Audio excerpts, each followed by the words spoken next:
Hello, my name is Malika Sinha and I'm a senior at BASIS Peoria. Next year I'll be going to Stanford, so I'm super excited.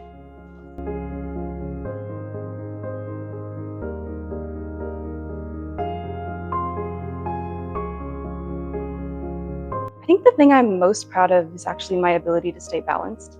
Obviously here at BASIS we take so many classes and I was involved in a lot of extracurricular activities, so I stayed at school until like 5 p.m. every day, and it was a lot.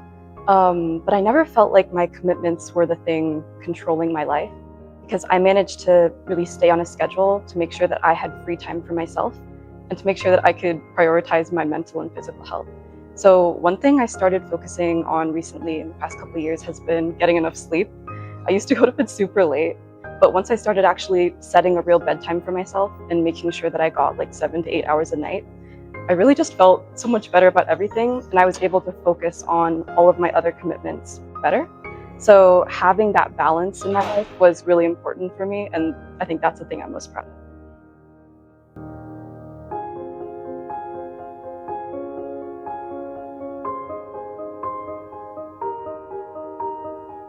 So I think a lot of my friends have very concrete goals. They have a set path that they know they want to go on, and that's awesome. For example, a lot of people want to go to med school and become a doctor, and that's great because we need doctors. But for me, the future has always felt a little bit nebulous because I just have so many interests and passions, and I wish I could explore it all. Even now, I could imagine myself doing a bunch of different things. So my plan for now is to explore as much as possible in college. That's why I'm planning on doing a double major at Stanford. I'm planning on studying Earth Systems, which is an interdisciplinary environmental science major, as well as English on the creative writing track. And I know those two disciplines are very different, but my ultimate goal for my life is to find a way to combine those two. So to combine creative storytelling with a movement that I really care about, so like environmentalism and conservation, and to make a positive impact by combining those.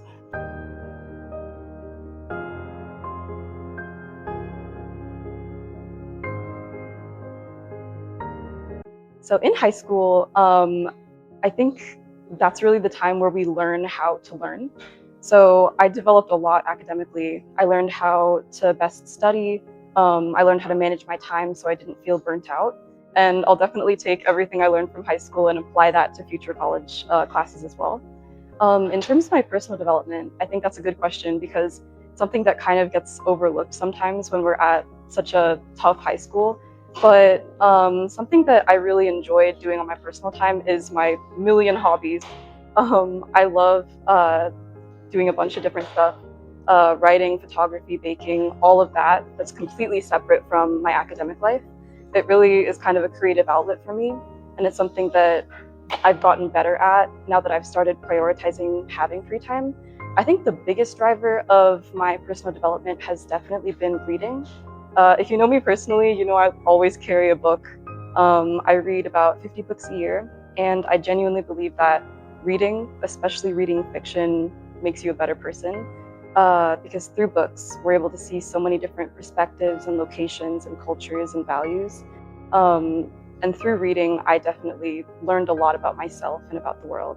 So I'm going to continue learning because I'll definitely continue reading in the future.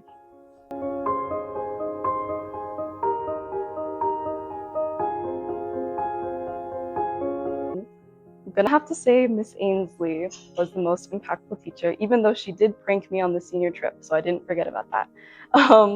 But Miss Ainsley has always been super supportive. I've loved taking AP Lang and narrative writing with her. I think narrative writing was my favorite class that I ever took at BASIS because it was just such a collaborative community, and there was so much community building because we were all sharing our stories. And Miss Ainsley, of course, was the one facilitating all of that. She also helped me when I was having a lot of self-doubt during the college application process, and talking to her definitely made me feel a lot better. Also, Miss Grant is the one who inspired me to continue reading in freshman year, so that really changed my life as well. Mr. Estes has an enthusiasm that I envy, so he's awesome. Honestly, every single one of my teachers has been super great, so I could list them all, but I think those are the ones that impacted me the most.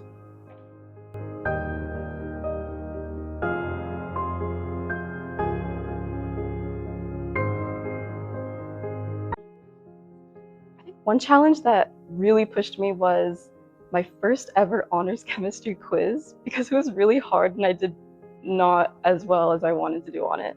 I did not prepare enough. I didn't know how much I needed to prepare, and yeah, it didn't go well. But I think me struggling at that quiz really inspired me to work super hard throughout the rest of high school because it was at the very beginning. So it was really just uphill from there. Um, from then on, I decided to myself that I was going to study super hard for everything, whether it be a homework quiz or a real quiz or a test or a final.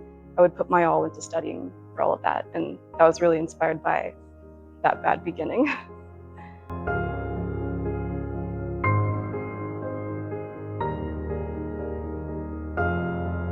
And things feel overwhelming. So I think especially at such a tough school, we tend to spend a lot of our lives kind of stuck in our heads. We're always writing essays and having debates and answering questions and taking tests. And it feels like the entire world is contained in our brain.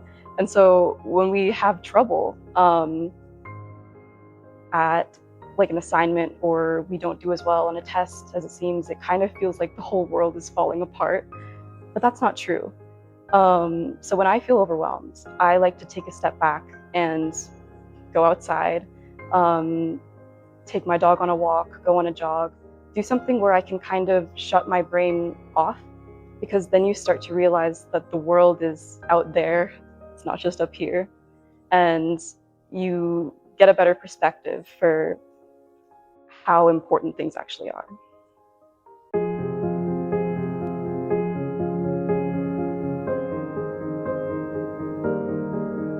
Number one, plan your schedule around your sleep, not your sleep around your schedule.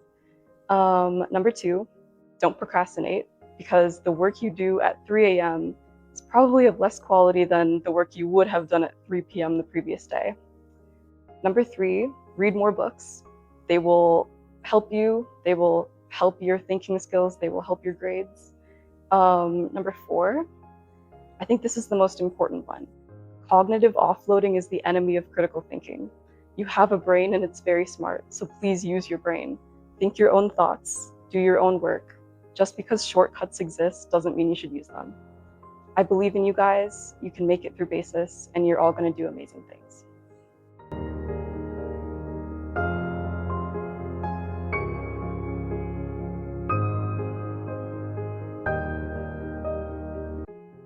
Okay, so the college application process is a very stressful process, and every college is looking for something a little bit different. I think there is a factor of probability there, which is really annoying, honestly, because you can put in so much work and still possibly not see the results. But in order to maximize your chances, I think you need to focus on living a life that feels authentic to you and having experiences that are meaningful to you, so that you can write about them and portray them in a way that the college will read your essays, they'll see the activities that you do, and they'll understand who you are. Like for me, when taking elective classes, I didn't go overboard with the APs. I took classes that genuinely interested me. So I took creative writing, I took photography, I took art. Those were the things that were genuinely meaningful to me and that I could write about. And I did projects that I really cared about. So for my science fair projects, I focused on things like environmental science that I really, really care about. And I wasn't just doing activities to put them on a resume. I think Stanford specifically is looking for what they call intellectual vitality, which is basically just curiosity. So, explore the things that you're interested in. Don't feel pressured to take all the hardest classes that you possibly can. Do things that feel meaningful and authentic to you, and write your essays in a way that show your true character, not what you think the college is going to love.